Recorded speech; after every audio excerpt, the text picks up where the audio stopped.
James, is part of the problem with the Democratic Party this Clinton strategy that seems to dominated the party now, where we kind of just, forget about the base because we know we got them, and we caught the middle of the road. Right. Well, I mean, Clinton is famous for this notion of triangulation, this idea of, he uses one strategy towards his base,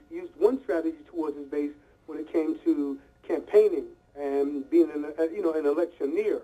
But when it came to governing, Clinton used a strategy known as triangulation, which was to basically use the Republican opposition against the Democratic base, and he is at the top of the pyramid, sort of going up against both and seeming to be above it, which is something George Washington tried to do even before political parties started emerging. So this is something Bill Clinton did, I think, and the whole notion of it, sort of centrist Democrats moving to the center. Manning Marable, who's there at Columbia, Manning Marable argued that Bill Clinton was the most conservative Democratic president since Woodrow Wilson, going back to about 1912 or so, and I think that's a legitimate observation. So I think when it comes to sort of the dissatisfaction that people feel on the so-called left, which I think is a suspect term, but I think that people have to sort of really evaluate what has been accomplished, and the average person is not going to go online and look at the president's website or the White House website to look at what is accomplished. But if they did, they would understand that this man has accomplished a great deal, and I think given the scenario where Barack Obama is able to run a second term and is reelected, which I do believe he will be, and I beg to disagree, I think that he would be able to do the kinds of things that he would like to do. This whole idea of education, with Arnie Duncan going on a national campaign around education reform and asking for a longer full year, that's a revolutionary change. But it's not popular, though. It's not popular.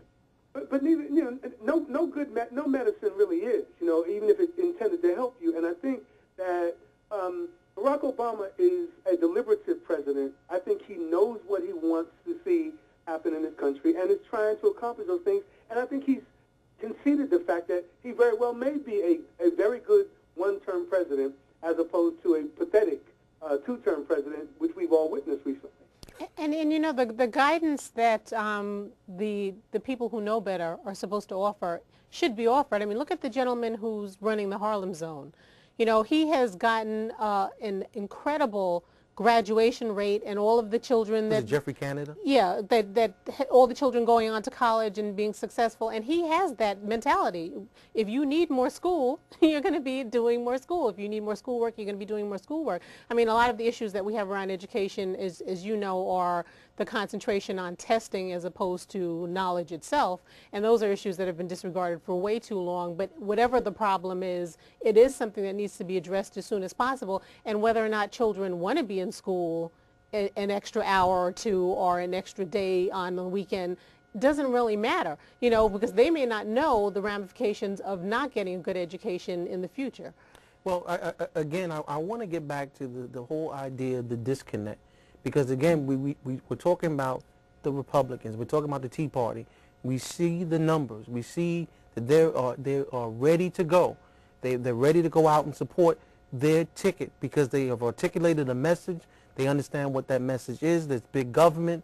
Government is out of control. But what is the message that is being told to the base of the Democratic Party that's going to motivate them? Because, again...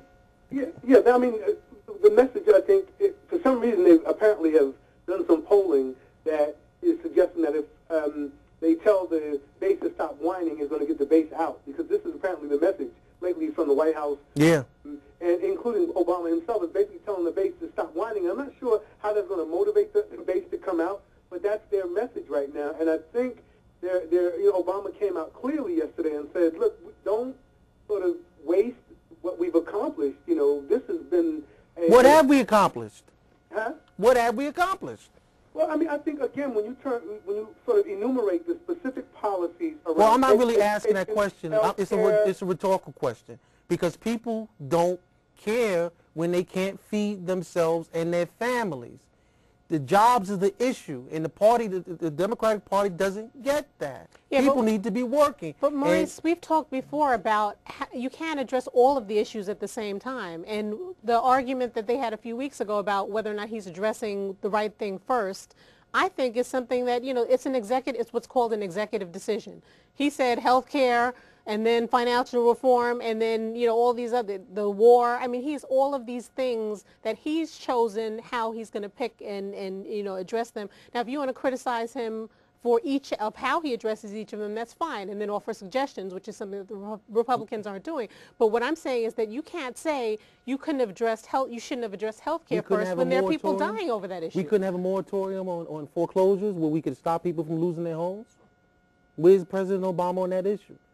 I think this is one of the definite sort of concrete, sort of micro-analytical areas that would make a significant difference. And so you're right. The whole idea of the middle class American dream is literally home ownership. That's the American dream. And that sister who asked him very powerfully, almost in a very powerful way, he asked him, is the American dream gone? And she told Barack Obama, I'm exhausted of defending your policies and positions. And I think she meant it respectfully and specifically as a black woman, sort of speaking on behalf of many people from the African American community who agree that we have we have a good will towards Barack Obama and his administration. But when it trickles down into the neighborhood, you're right. There is a definite lacking that we can see. But I think he's taking a sort of macro-analytical approach. Big idea of health care, the big idea of withdrawing in war, the big idea of financial reform, and has sort of missed the micro-analytical categories of areas like home ownership, that has been lost, and African Americans have disproportionately been affected by home loss. So you're right, and I think the administration, the man himself can only do so much because some of these problems themselves are reflective of the stage of capitalism at which we are presently in. Good point. Good point. Some of this is beyond any man or woman in the White House. Some of this is superstructural and related to globalization and just the whole sort of macroeconomic dynamics of American capitalism. So how do we